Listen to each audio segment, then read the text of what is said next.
Jamais sous la Ve République qu'un président de la République, précisément, n'avait eu une cote de confiance aussi faible. Rendez-vous compte, 19% dans le baromètre BVA du Figaro Magazine. Comment on fait dans ces conditions pour présider, pour gouverner la France? Eh bien, on va en parler avec Jean-Christophe Cambadélis, le député PS de Paris.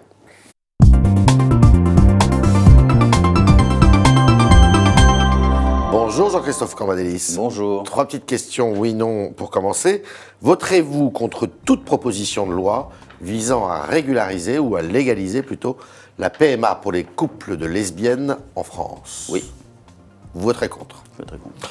Seriez-vous favorable au gel des salaires des fonctionnaires comme l'a proposé M. Vincent Peillon hier? Non. Non. La tentative de mise à l'écart du procureur général de Paris, M. Faletti, par Mme Taubira, était-ce une faute politique? Non. Non. C'est des pratiques qui peuvent se faire, ça. C'est des pratiques qui se sont faites en tout temps. On fait Oui, venir quelqu'un qui est à quelques mois de la retraite et on discute avec lui s'il veut une promotion ou s'il veut rester dans son poste. Ça trompe personne, ça.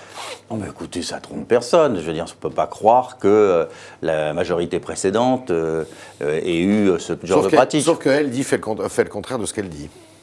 Mais non, mais c'est amusant cette polémique, parce qu'on a entendu à l'Assemblée nationale M. Georges Fenech, qui n'est pas n'importe qui dans la magistrature, ancien magistrat, ancien responsable du syndicat de droite dans la magistrature, qui, en fin de compte, nous a dit c'est pas du jeu, vous retirez quelqu'un qui est dans notre camp pour mettre quelqu'un qui est dans le vôtre. Donc on voit bien qu'il défend ses amis. Alors je vous invite à écouter M. Louis Alliot, le vice-président du Front National, qui nous parle de la politique en général. Ils sont légitimes en droit, si je puis dire, ils ont été élus, mais va se poser après ces élections d'une légitimité électorale, et là le président de la République sera obligé de choisir. Si aux européennes, comme je le crois, nous arrivons en tête et que les eurosceptiques font une entrée massive au Parlement européen, je pense que M. Hollande devra en tenir compte, parce que sinon son pouvoir sera très affaibli. C'est-à-dire qu'il devra, par exemple, Marine Le Pen demande à ce qu'il fasse la dissolution de l'Assemblée nationale? Je pense que c'est le chemin naturel d'une telle impopularité. Alors, Jean-Christophe Cambadélis. Ben, vous voyez, on dévoile petit à petit la nature profonde des formations. Ça s'appelle des factieux, ça. Ah, ça, ce sont des factieux? Mais oui, ça veut dire qu'on ne reconnaît pas le fait que le président de la République ait une légitimité. Il suffit qu'il y ait une élection intermédiaire pour que soit il dissolve, soit il démissionne. C'est comme si nous, quand nous avons gagné les élections régionales, nous avions demandé la démission de Nicolas Sarkozy. Qu'est-ce qu'aurait titré le Figaro? Oui, mais avec 19% de confiance dans le sondage BVA pour le Figaro Magazine, est-ce qu'il a encore une légitimité pour présider ce pays? Écoutez, ce n'est pas les sondages qui font la légitimité d'un gouvernement. Ils donnent des indications de ce que pense à un moment donné l'opinion. Mais comme le sondage indique, ils peuvent monter ou descendre. Ce sont les élections. Arrêtons de vouloir aller plus vite que la musique. On va déjà très très vite en l'espace d'une journée dans notre paysage médiatico-politique. Donc si on pouvait garder quand même un petit peu le temps d'une législature, ce serait pas mal. Là, il peut encore présider, le président de la République. Il va présider. Il peut encore faire des réformes. Mais bien sûr, il va présider. Je veux dire, à ce niveau d'impopularité, évidemment, Nicolas Sarkozy. Vous le reconnaissez. Mais bien sûr, mais comme tous les gouvernements en Europe. Tous les gouvernements. Vous vous souvenez de ce que Nicolas Sarkozy avait dit dans l'entre-deux tours des présidentielles, réunissant ses amis. Nous avons perdu, mais il ne faut pas le regretter, parce que nous n'aurions pas pu gouverner vu ce qu'il y avait à faire. Donc vous savez, on est confronté à la nécessité de redresser un pays. Pas facile. Vous avez lu Les Échos ce matin? Non. Il y a une très bonne chronique tribune d'Éric Le Boucher, qui est un journaliste de talent, et qui dit: le tournant social-démocrate, donc de François Hollande, signe-t-il la mort, dit-il, d'une politique économique de gauche? Il dit oui, d'ailleurs. Écoutez, non. Je ne pense pas, parce que moi, je n'ai jamais été sur la thèse du tournant social-libéral ou du tournant social-démocrate. Vous le reconnaissez quand même? Non, mais ce tournant. Mais bien sûr, c'est-à-dire qu'à des moments donnés, dans une politique économique, on peut faire... Vous n'êtes pas dans le déni comme M.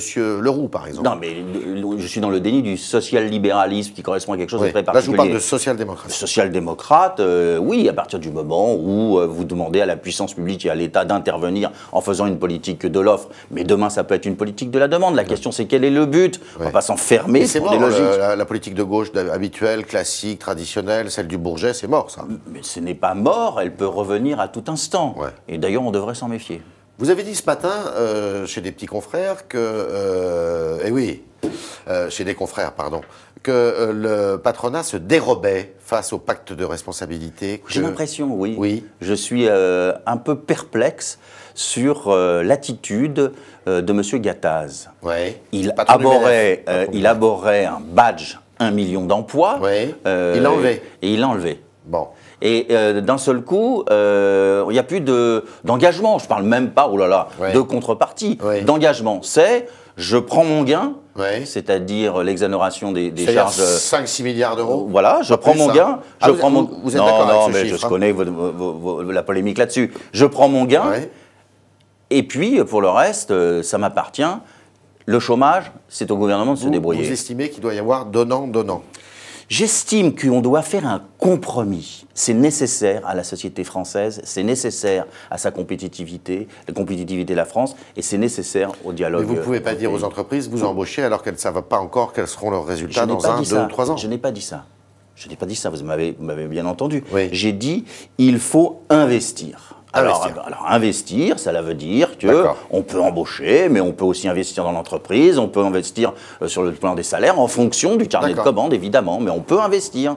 Et vous n'aura pas échappé que tout le monde regarde à droite, à gauche, on le cherche partout. Il est où, Jean-Marc Ayrault? Il est encore intervenu hier à la télévision, oui, bien sûr. Il me semble que même que vous en faites un compte-rendu. Oui, mais on a l'impression qu'il est complètement absent, qu'il est toujours à côté des sujets. Non, pas du tout. Il est là, c'est le chef d'état-major d'une politique décidée par le président de la République. Le président de la République a changé de politique, vous le reconnaissez, il y a quand même un tournant dans sa politique. Une accélération. Est-ce que pour ça, il ne faut pas changer de Premier ministre? Pourquoi voulez-vous qu'on change de Premier ministre? C'est ce que dit Malek Bouti.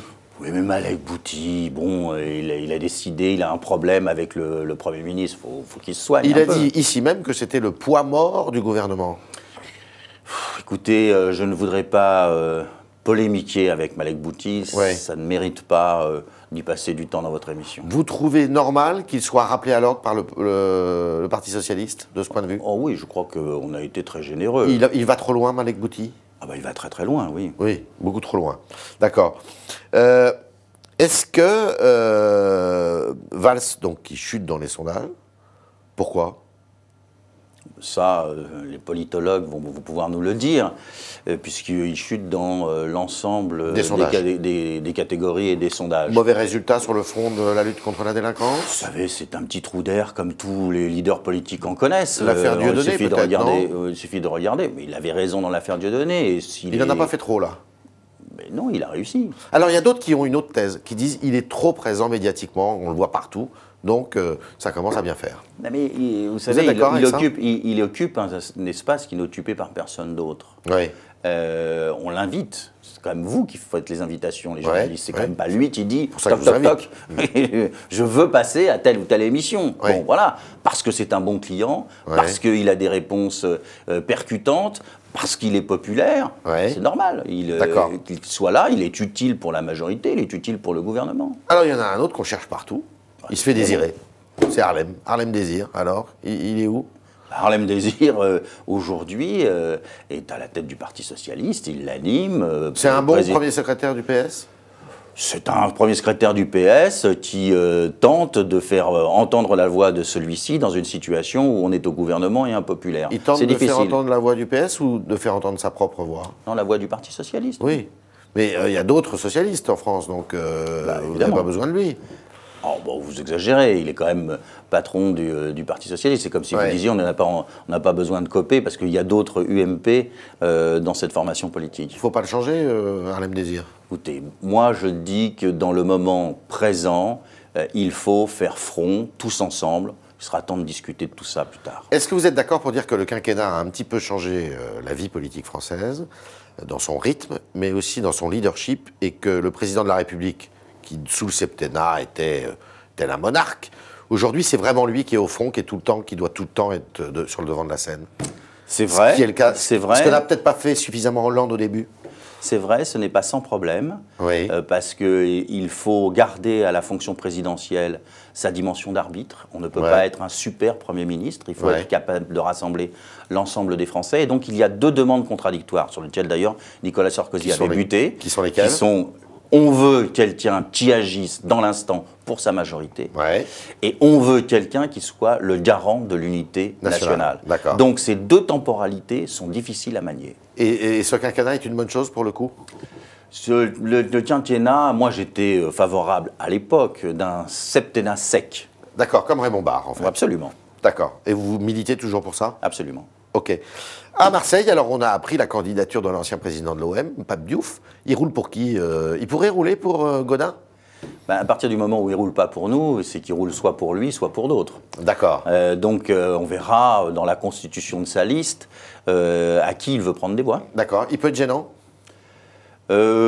S'il pose clairement le débat à Marseille, à savoir la panne magistrale de cette ville qui a un responsable, Gaudin, non. S'il évite ce débat et protège le bilan de Gaudin, oui. Et Pape Diouf complique la tâche de Patrick Mennucci? Il ne la simplifie pas, évidemment. Madame Hidalgo, à Paris, est-ce que, il y a toutes les chances pour qu'elle soit élue?